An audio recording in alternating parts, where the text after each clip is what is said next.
The madness of Next Fest is back for one more time in 2023, as it's time for a round robin of my favorite Next Fest October 2023 games, starting with our first night of demos.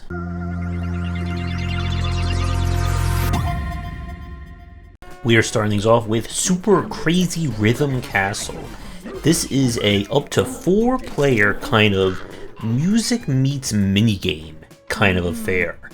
And King has taken over the land. In order to brave through the castle and save everyone, you must use the power of friendship and copyrighted music in order to do so. The kind of hook of this game is that you can play with up to 1 to 4 players, and many of the challenges will rely on not only matching the beat, but also completing little mini games while the songs are going on or other strange things. While the basic gameplay may be a little simplistic if you are playing the solo, this looks like it could be a whole lot of fun for multiplayer. I won't be showing off too much here because this featured a lot of copyrighted music that YouTube just loves to find on videos like this. We now have Darkest Abyss, and this, as you can tell by the footage very easily, is certainly inspired by Castlevanias, or more specifically, the kind of Curse of the Moon spin-off Bloodstained games that we enjoyed. You are exploring Dracula's castle, you're going to have to fight lots of monsters, collect people to help you, and of course, find lots of hidden items and more. The game, as you can tell by this footage, is definitely paying homage to that style, and if you've played any Castlevania or Castlevania adjacent game, you should be well acquainted with what you're doing here. For my time spent in the demo, it appears to be, I think, at least from this first stage, a little bit on the easier side. You gain health very easily, finding in a lot of those skulls. I like the experience system, as when you fill up your experience gauge, it simply rewards you an extra life. As you play through the game, I'm assuming you'll gain access to additional party members with their own powers, and you'll be able to swap between them as you see fit. Now, the level that we played did feel a little bit on the longer side, especially for this kind of gameplay loop. I'm wondering if the other levels will be just as long or even longer. But this is a game that, again, it knows what it wants to be. So if you have any love of the Vanias out there, then definitely check this one out. Now up is another Crab's Treasure. This is, well, affectionately speaking, Crab Souls. You are a hermit crab trying to buy back your shell that's been repossessed, so you're going to explore the world. And not only that, but try to uncover what has caused the sea life to go crazy. The gameplay here is definitely a mix of a Souls-like with 3D platforming. Your crab can find many different things that can use as shells.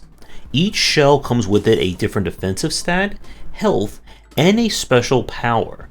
So kind of in a weird way like a Kirby game, as you switch shells, you'll gain access to different abilities that you can then use during combat. You'll explore looking for power-ups, kind of like artifacts or passives you can equip, and dealing with the myriad of sea life that all want to get you. The general combat felt okay, but defensive options didn't feel as refined to me as some of the other Souls-likes we played. You can block and dodge, but there's no real way or no easy way to kind of get in on some of the enemies. And once they start attacking, it can be very hard to kind of get those hits in when you can't really seem to stagger them as well as you should. And I would have liked to see like some advanced defense tech, maybe a parry move, or a way to reward players who can perfectly time dodges and so on, just so they can get in on some of these fights. The aesthetics and art are really well done, and this game, at least from the demo, is definitely sizing up to have, well, a lot of meat to those claws. So if you are someone who has finished your Elden Ring run and looking for some Souls-like Under the Sea, then I would at least check out the demo for this one. We now turn to the first of many Metroidvanias that I played for Next Fest, and this is Tevi.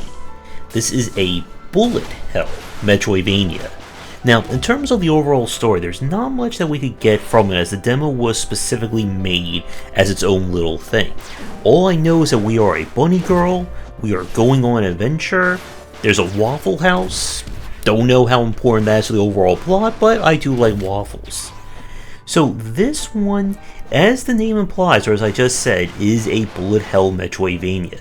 That means all kinds of lovable, adorable critters and people you'll fight will spawn massive bullet patterns of varying shapes, sizes, colors, and ways of killing you. The world is built around you finding a myriad of upgrades, from passive ones that will raise your health and magic power, to kind of special items you can equip that provide passives and kind of let you build your style respectively. You'll level up and gain access to new attacks, be able to craft new weapons and cores that are kind of like your spells, and there's a lot in terms of subsystems and progression going on. In terms of combat, how the game works is that enemies will flash different colors to represent their state. When an enemy is flashing red, it means that you cannot stagger them or interrupt their attacks, and instead you'll need to dodge whatever they're going to be doing. And yes, this is a game where there are desperation phases during boss fights and major enemies. In terms of difficulty, this looks like it's going to be on the challenging side. If you're good at building your character, crafting, finding passives, and so on, then you should be able to make do here, but I was really enjoying this one, and I'm really excited to see how far they're going to go in terms of progression and systems in the finished game. So if you are someone who likes Metroidvanias, but you feel you need a little bit more bullets to dodge in them, then definitely check this one out. We now have Forgive Me Father 2. This is the sequel to, well, the first game that we played. This was, or the series, was a very decent FPS. I enjoyed what I played with the first one, but I definitely found some issues in terms of bouncing and difficulty near the end of the game. Now, unfortunately, this being a demo, we can't see how far things go, but the basics are still here and they feel very much improved and refined. So we begin our adventure in an insane asylum, where after the events of the first game where we beat up Cthulhu and a few other elder gods, we are now locked up. But something is going on and creatures are coming back to life, or maybe they aren't, maybe this is just all in our heads, but we are going to have to run and shoot a lot of guns in order to make sense out of it all. The basics of the first game are once again here in full display. You'll explore very beautiful kind of comic book style aesthetics of towns, insane asylums. I'm sure we're going to go into another dimension at some point. You'll collect different weapons, and like the first game, you'll be able to upgrade or use different variations of them that can be used to affect your playstyle, such as using like a heavy revolver here that does lots of damage, or using a smaller pistol that it gives you more ammo but is not as high damaging.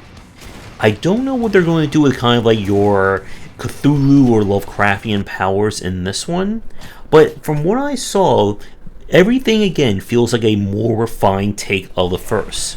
So if you did enjoy the first Forgive Me Father, then definitely check out the demo to this one, and if you did miss it, this one looks like it may be the bigger, badder, and more insanity-driven version of the series.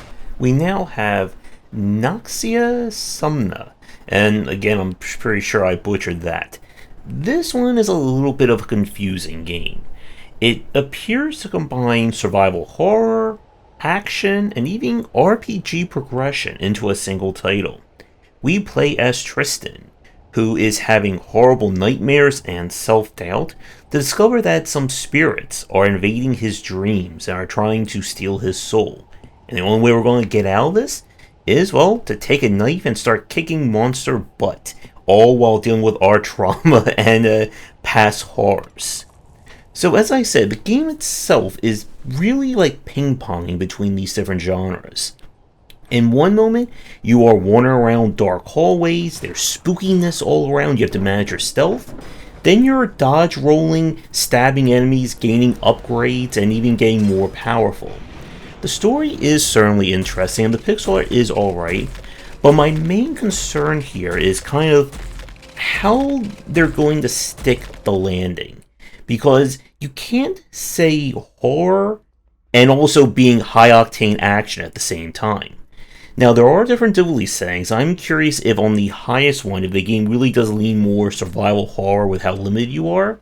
And there is potential here, as kind of a mix between horror and action, if everything can be balanced right in the finished version. We now go to actual survival horror with the Lacerator. This is a kind of PlayStation 1 style modern retro survival horror. If you've seen anything from the likes of Puppet Combo, then you should be very well acquainted to this style. We play as a porn star who has been kidnapped by a serial killer. And in order to survive, he must explore the environment, beat up weird human things, and try not to lose any limbs. The hook, or the cut of this one, is that it is possible to literally lose your limbs as you play through, as you see right there. And when you lose a limb, it is not coming back. There is no auto regen going on in this game. And your pathing, routing, and ending will be determined based on how many limbs you have by the end of the game. As an interesting touch, while the game can be played in isometric or fixed camera style, you can also turn it into a third person, kind of Resident Evil 4 behind the shoulder look as well, which will probably be easier when it comes to aiming, especially your ranged weapons. Puzzles look like they're going to be on the moderate to hard side.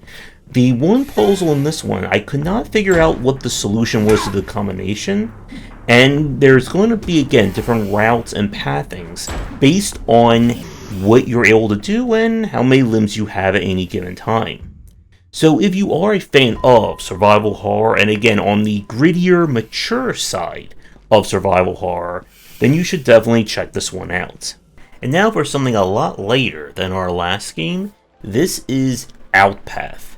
This is a simulation style game. While it may look like a Minecraft clone from the outside, this is more of a 3D take on Forager, as kind of a later management idle clicker-ish kind of design. Your job is to, well, build. Keep cutting down resources, keep building things, growing your island, unlocking more stuff, rinse and repeat.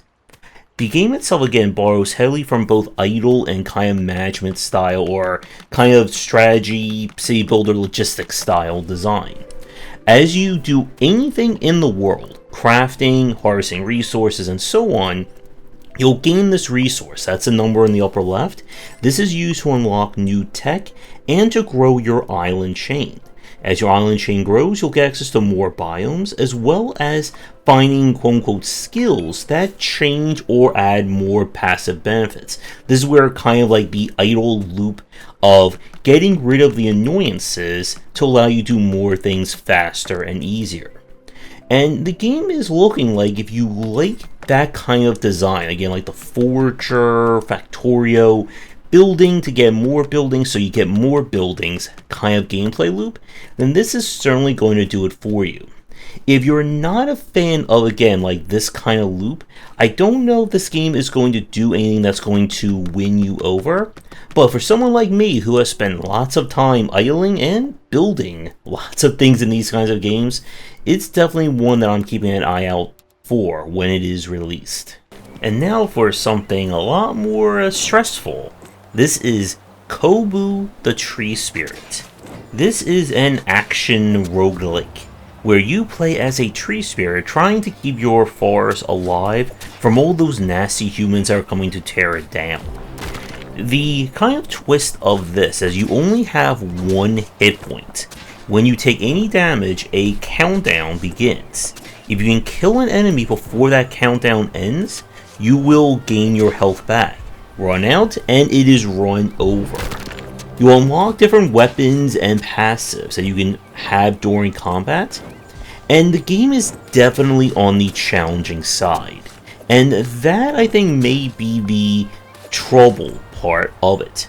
You see, every enemy type has different tells and different attack patterns. But what's very frustrating is that you'll have some enemies who will give you not only a warning, but also where the pattern is going to come from. Other enemies just attack, and there's no way upon reaction to know where that hit is going to come from. And once you take that damage, it becomes a time countdown before your run ends. And it can be very, I think, limiting in that respect, especially when you start fighting bosses. And the bosses are incredibly tanky, so if they hit you and they still have like half a bar of health left, you're not getting that back, like your run is over. If I want to have like any like suggestions about this one, I would like to see, I think, a little bit more concessions of ways of regaining your health. Maybe if you do enough damage to an enemy, it builds up a meter. If you perform a successful parry enough times, just some other contingency plan other than killing an enemy. There's definitely potential here, but when we're dealing with like very specific rules of combat like this, it really is going to come down to the details as to whether or not this game is going to work. And finally, for the last game of Night 1, this is Vengence of Mr. Peppermint. This is, I guess the simplest way of describing it would be Double Dragon meets Hotline Miami. We play a detective who has lost his memory. And in order to get back and figure out what's going on, we are going to have to punch, maim, and do a whole lot of violence against miscellaneous thugs and baddies. The animation quality in this game is really well done. This is definitely not a game for kids, by the way, if the footage hasn't given you that idea yet. You'll go from sideways corridors to other sideways corridors, beating up all kinds of enemies getting in your way. There are boss fights. Things get a little weird at times. You have a light and heavy attack, and as you do damage and take it, you'll build up your Vengeance bar. When it fills up, you go into Rage mode, which will allow you to recover health and do even more brutally violent acts against bad guys. The main thing that I am a little bit concerned about with this one is that combat feels a little one note. You don't really have a lot of advanced maneuvers in this one, such as being able to break block, counter enemies, things like that. You can kind of grab them and do like a judo throw if you properly time your block, but it felt a little awkward to use in this game. And I don't know if there's going to be any like differing fights or unusual mechanics in the finished version. If you're looking for a very brutal beat 'em up, one with a interesting story and some fantastic animations, I would check this one out.